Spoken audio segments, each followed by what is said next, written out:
ready? We're good? Okay, here we go. All right, this is my second one, so you got to bear with me, Representative, okay? You're used to doing these things, right? 5, 4, 3, 2, 1. Hello, West Michigan. This is Grand Tap Media Business TV. My name is Pamela Keim, your host. The spirit of the show is to introduce West Michigan to all the businesses, nonprofits, political leaders, and others that help us thrive. I have a very special guest today. I'm so excited to have him on, and we go way back when he was the mayor of Walker. It's State Representative Mark Huizenga, and we're going to get an update on the state and what's going on and how we're going to go through this second shutdown in Michigan. So welcome to the show, Representatives Mark Huizenga. Thank you so much for being here. Hi, Pamela. It's so great to see you again. Thanks for having me today. All right. Glad to tell our friends that one. Okay, let's talk about, I know, you were Walker, the mayor of Walker. And you've been a state rep for what? Is this your third term being state rep or second? Nope, I'm in my first term right now, and I just won the election in November, so I'll be in the House back again for another 2 more years. Okay. All right. So we're going to talk about West Michigan. That's our home, right? So let's talk about downtown. It hasn't really come back as we were hoping as quickly from the riots back in June, and I will tell you, we don't go down there at night. We're a little concerned. Are you concerned on if it's going to be able to come back to, because it was so thriving in February before COVID and the riots. But for us being, I'm a Hallmark girl, you know that about me. I don't go down there at night because I'm concerned for my safety and if they're going to be able, you just don't see the police. I saw them all the time when I was down there in February. So what are your thoughts on us going down there and what are you guys doing to make us feel safe? Have you talked to the mayor? What's going on? Yeah, I think it's, the whole riots were a real tragedy. They ruined. It's over. It's over for some of us right now. I hate to say that, but I'm gonna vent to you. But we used to be down there. We used to go down there for the Christmas lighting. Had that Rosa Parks. We stayed down there for the weekend. I hate to tell you that, but David's like, no. And a lot of our friends aren't going down there at night because they're afraid their car is going to get keyed and nobody's going to get into trouble. I hate to say that, but that's the white elephant. And I don't know what they were thinking that they just could allow this to happen and the suburb people were going to go down there.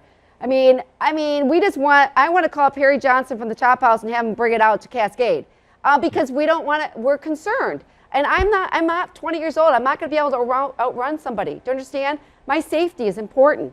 So what about us that are in the back of our mind are seeing those riots, seeing them being allowed and not nipping this in the bud fast?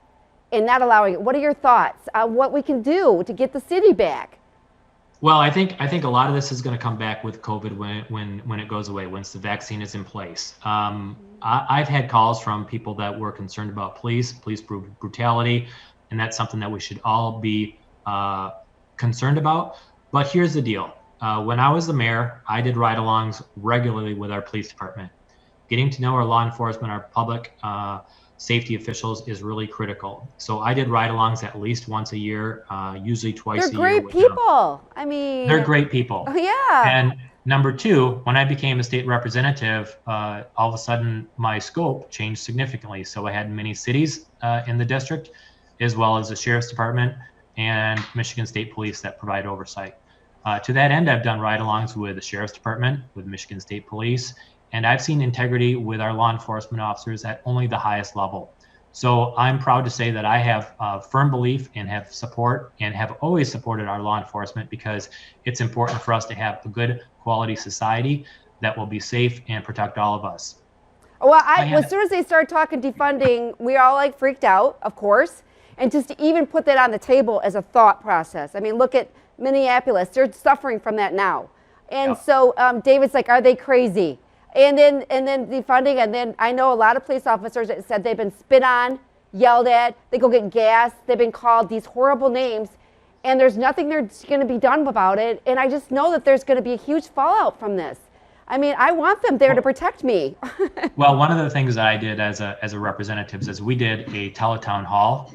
We've actually done several teletown halls, both with the health department and with law enforcement. And a couple months ago, we did a teletown hall with Sheriff Michelle LaJoy Young.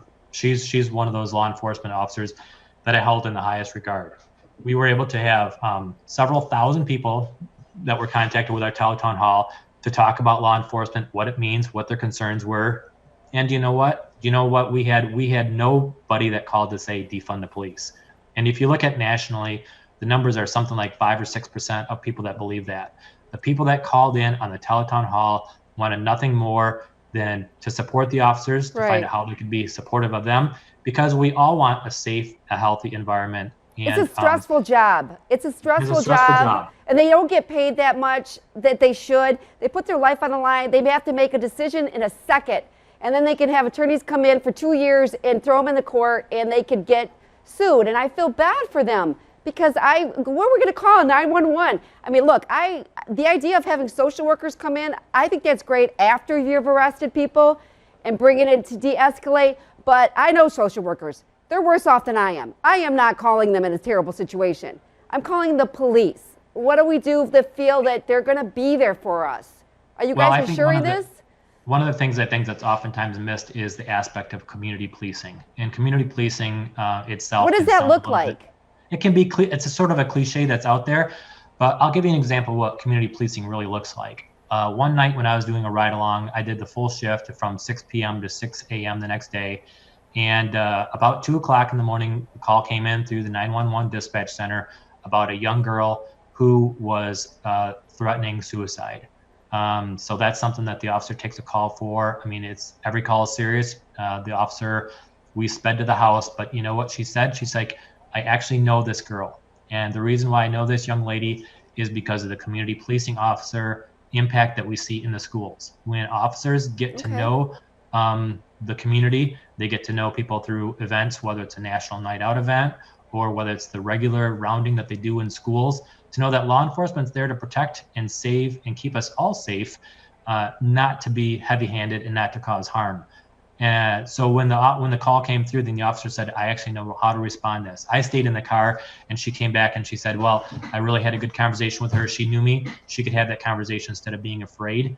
And when you go to see small children or children of elementary or even high school age see officers and to call them out by name, to me, that really represents community policing. Right. Well, I'm just, violence that with the has police, occurred. Everybody's concerned about that. Everybody's talking about it. Everybody wants safety. They want to feel safe in their homes. We're lucky I'm blessed. We live in Ada. But going at night downtown and all that kind of stuff in our beautiful city that people put so much money into, it's just a charm. We loved it back in February, and now we're here. I know it's good. Everybody, do you see it coming back quickly? Because most people say it's going to take 2 years. I mean, let's be honest. I don't have a crystal ball, okay. But I think that post-COVID, when we do feel like we can get back out there and do things again in a normal fashion, that it will come back. I do think one of the greatest tragedies of COVID will probably be that we'll see some failures of businesses. I've seen it already. I talk to these people on a regular basis about their concerns. We're doing as much as we can to help preserve and protect them, to give them relief. But there will be some fallout. There will be restaurants that will not make it. There will be organizations that will not make it. Yeah, I know. But the American people from the state of Michigan, the people from West Michigan are resilient. We are strong people, and when this is over, we will come back, and I think we'll come back even stronger and better people for that. One more thing on the police. We support them 100%. We know it's a stressful job.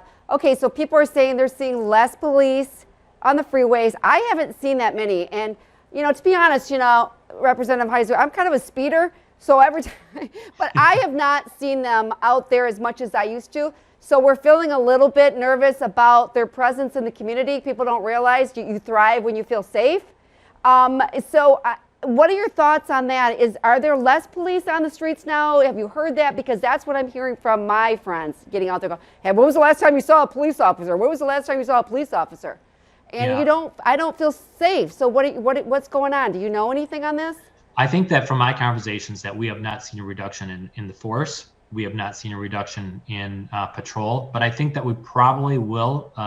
Probably could. It's fair to say that the officers are more likely to handle more acute situations that are real crises, and are probably being a little bit smarter and probably not being as directive with some of the patrols. Monitoring speeding. I drive regularly through Granville and Walker. I still see patrol on a regular basis. Granville. They're out there. even from the Michigan State Police side of things, I see them regularly. I drive to Lansing. I know people say we're, that we're not busy in the legislature. I still go there every week. But I see them regularly on the streets and the highways, and I don't anticipate any reduction.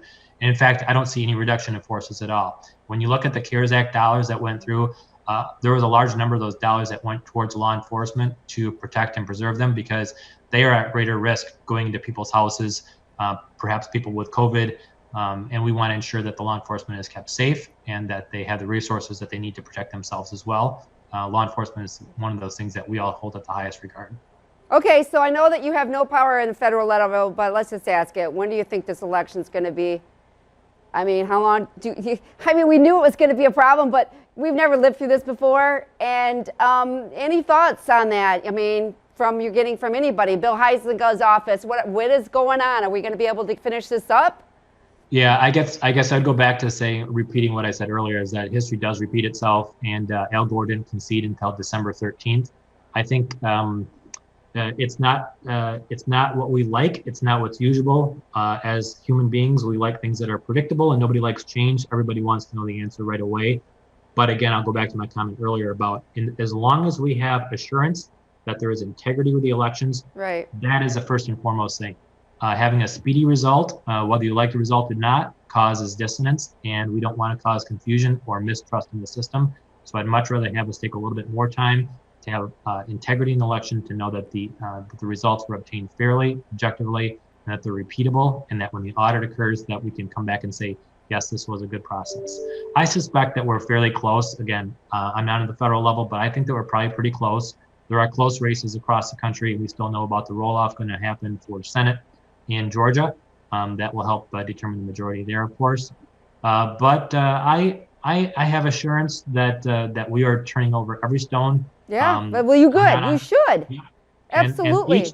And each and every one of us in Michigan should have that knowledge and comfort knowing that there is a good process behind the elections. Okay, and then the repeal of 1945, 47, is that all done? Is that, people signed all those petitions. What's going on there real quick?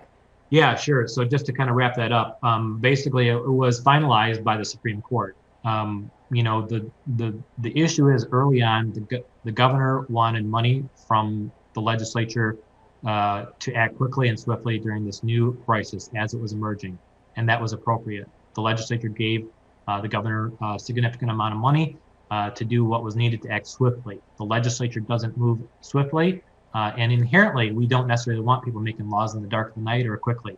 We want to make sure you guys are involved in these decisions. I mean, that's what we put you there for, right?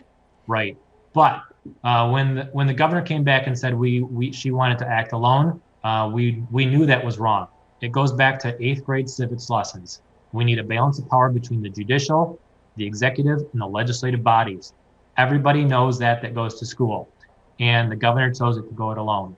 And it took a long time. I know people were disappointed in how long it took, but it went through the Court of Claims and through all the courts of appeals, and it finally went to the Supreme Court, and that power was taken back, and it was declared that the governor could not operate independently and autonomously with the legislature. So now you guys are involved. Now you guys can be part of the process, right? Yeah, and in fact, when legislation occurs like that, then we work with the governor. So early on, there was a situation where with unemployment, to extend those benefits, we worked quickly and we were able to solve those issues with the governor. The problem now is that people feel betrayed because the governor has the authority through the Department of Health and Human Services. Again, Pamela, I will go back to the fact that I think that local control is better. The pandemic really can't be controlled by one office or one health department across our entire state. We have 83 counties. We have elected officials in each of those counties that appoints a medical director. I think managing any disease state locally, or at least at the county level, makes a lot more sense, and I would advocate for that all day long. That's great. Okay, and what about, is she going to, I mean, I see it going around, people ask me this too, is she going to get recalled?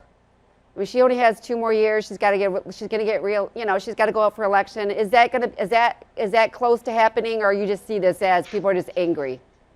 I think there's a lot of anger out there, and I know that when people get answers that they don't like, then that is one possibility. If there's a referendum on recall that people want to do that is their prerogative. The question really came down, was, do we want to impeach? And you know, the speaker was pretty clear about that as well, is that that's kind of a way of not really listening to the people. If somebody's going to be impeached, let her be impeached by the vote. Let's use the process that says each and every vote counts, that we have integrity in elections, like her or not. If that's how you want to either be creating a different governor or to support or refute what she does or doesn't do, let's use the process that we have. The Democrat process that looks at elections is the way to resolve that. And I will stand behind our speaker and say that I believe that we should not act like children. I didn't like the way that that happened congressionally for the Democrats to impeach President Trump, because look what the outcome was. I know. No change whatsoever. Elections matter, folks, and it's important that we remember that that is the process that we have in this state. And just because we don't get our way doesn't mean we move towards that. And I would like Do you still support the president? I mean, even though this is a mess. But anyways, I think he did the best he could on COVID. We've never gone through this before. I think we did unforeseen consequences. I mean, I think overall, I thought he did as best he could. He shut the country down as soon as he could. You know, shut down China. I don't know about you, but I don't know how we could have done it, any different. Yeah, and again, I think that nobody likes COVID. Nobody didn't want it to happen, but it's not something that's in the United States versus someplace else. It's a worldwide pandemic. I think that a couple of things that happened, I thank the president for the work that he did with the vaccine, really giving lots of dollars towards the rapid production. We've never seen a vaccine come to market this quickly. Right. To see innovation, the whole process by which that vaccine is going to work is innovative, and it actually probably changes the way that vaccines are created in the future as well. Well, that Tom who runs this, real quickly, Tom who runs this, Horton, he's on the testing for that, so he got a shot, So, but so let's talk about the election. My friends are all bombarding me with questions. All right, so what about Wayne County? I mean, are they settled? I mean, what's going to happen with Trump? Are we going to have we're sad that this is bad, because you know what I'm saying, Representative Huizenga, what is it going to matter if we don't get this fixed and we don't give the trust back to the people? What is it going to matter in 2 years when they do a vote? Because nobody's going to trust it. It's like, oh yeah, they screwed up last time. So what are you guys doing to assure that this is that you put the trust in the people that my vote's going to count? Well, first and foremost, I want you and everyone else to know that integrity in elections is something that I and our Republican Party holds in the highest regard. Right. Every single one of us wants to know that we have the liberty to vote how we want, and that our vote counts. Our vote matters, and that there's integrity in the system, that we know that when we cast that ballot, that it's actually cast the right way. So I think a lot of times people don't understand this, but we have a House and Senate Oversight Committee that looks at various issues during the COVID situation, as well as many other factors. They actually had a rare session on Saturday, a week and a half ago. And during that time period, they subpoenaed thousands of documents from the Director of Elections, from the Secretary of State. Why? Because we want to look at those pieces of data and ensure that things are working well. Moving forward, that committee is going to continue to do these kind of things. One of the big things that comes up is Antrim County. What happened there? What worked? What didn't work? Can we ensure that this is done correctly, or was it just a human error? And if there was a human error, how do we ensure that that doesn't happen again? Dominion Software. I know that they're holding hearings to talk with the folks from Dominion to ensure that they understand the process and how it works. How can we, Representative? This is the question. Can we get to we've gone to the moon, and we haven't been able to figure out this election stuff. I mean, this is ridiculous. We're smart people. I mean, it makes us feel uneasy knowing that we can get to the moon, no problem, 1969, but we can't figure this one out for the state. Well, if you remember when it was Bush versus Gore, Gore didn't concede until December 13th. Why? Because one state, Florida, held things up with hanging chads. We have different states' rights, and states have processes. I think it's important to note that each time we have an election, however, after the election, those ballots are audited by law each and every year to ensure that they are done correctly, and that the oversight committees will continue to be working tenaciously to ensure that that process is done correctly. We're all humans. things can be modified. And that's the part that the legislature wants everyone to know, is that we will ensure that this is done. Well, the problem correctly. is too with the state is if they find fraud big time, in which they are already reporting someone, it makes it question any other election before that. Do you understand? It makes us feel like if somebody's elected, okay, sure, they're elected. You know, they probably bought their votes. Do you understand where that trust is gone? Yeah, absolutely. And I was at a meeting probably back. It was before the primary, and we were talking with some candidates and some folks. And I had a gentleman come up to me, and he said, Representative, how do we know what's going to work and that the election process itself is going to be fair? Right. And I said, as mayor, I worked closely with our clerk, and our clerks are independent and objective people. They have of the utmost responsibility and care to ensure that there's integrity in those elections. And I described what I heard from my clerk over the years, and he challenged me with a couple other points. And I said, you know what? I happen to know that there's another clerk from a township right over here. Let's go over there together and let's hear it directly. Let's hear it directly from a clerk and find out specifically if what you're describing is even possible to happen. I said, because I'm not a clerk and I have not ever run an election, so I can't tell you how that works. Right. Systems in place. There are checks and balances, that it's the local clerks, it's the county clerks, and it rolls up to the state, and there is integrity to the system. And I guess it's also important to us to remember that in Michigan, we still have paper ballots. So that paper ballot becomes an audit trail, so that right. each and every one of us should know that our ballots do count and they can be recounted. I don't want to, if we lose, you know what party I usually go for, but we lose. If we lose it fair, we lose fair. We bite Absolutely. the bullet and we go on until the next election. That's how I feel. We didn't always, our person didn't always win. Like John James, I swear he was in. Mm-hmm. I don't even know where he's at now. But we were celebrating for breakfast. And now, not so much. And so I want to win. If you lost fairly. Then we move on and we're like, okay, what did we do wrong? How do we move forward? What was our message? Yeah. And that's oftentimes the case after election. If somebody loses, look, although I might lament the fact that the candidate that I supported didn't win, if we can at least look back and say there's integrity in the election process and that we know that he lost fairly, if Biden wins fairly, that's all we have to know about. Right. Because and we have to move on from that. We should not have any shadow of a doubt that elections have problems in them. And that's what I'm most concerned about. I just want to know that give or take, this has been an awful election. We always say it's the worst ever, but I think it was. It's divided the country. So do you think we can come back even as a state to get together? And I want to come together. I don't know what that looks like. Can you share what you think that might look like? Yeah, I think that there's a lot of COVID fatigue out there. People are tired of this. Scared. They're scared. My parents, they worry. And I told them too, now that this is, we're seeing this resurgence and the numbers don't look good. And again, I'll go back to whether you don't like the numbers from the state, look at something like the Johns Hopkins website that shows the numbers, not only for our state, but you can drill into it by county. They're not good. So being smart about this is important. But after the vaccine is out there, there is a light at the end of the tunnel. I'm afraid the tunnel is longer than most of us would like. It's going to take time for us to get through this. We're not going to get over it. We just have to stand together and get through it together. And to be smart about it is really critical. If we can all be smart, we can all be together at the end, and we can see life back the way we want to. I want to be able to go downtown to the Chop House, to go to restaurants, to go to festivals, and to be like a normal person. I know. It's just a different time now. And I need to feel safe. I hate to say that, but our safety, David worries about our safety. We go down there.